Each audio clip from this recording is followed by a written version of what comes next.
Marami sa atin takot tumanda at dahil sadyang hindi mapigilan ang pag-usad ng panahon, gagawin na lang nila ang lahat para hindi ito mahalata sa kanilang pagmumukha.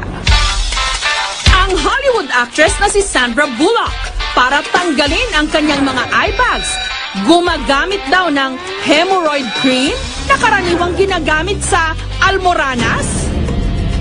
Kung ano-ano na nga ang naiisip na paraan ngayon para pigilan ang pagtanda.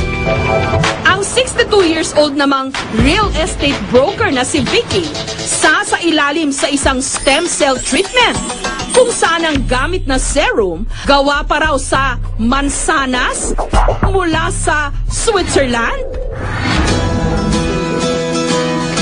Matapos ikalat sa mukha ni Vicky ang serum, ginamitan ito ng derma roller para mas ma-absorb daw ng kanyang balat ang nutrients mula sa mansanas.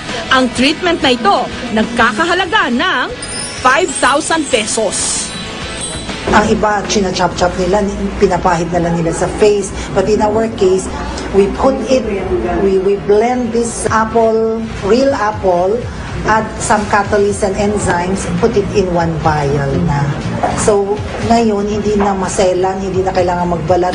Ito raw ang sikreto ng kanyang youthful appeal. Kaya ganado si Vicky sa pagharap sa kanyang mga kliyente.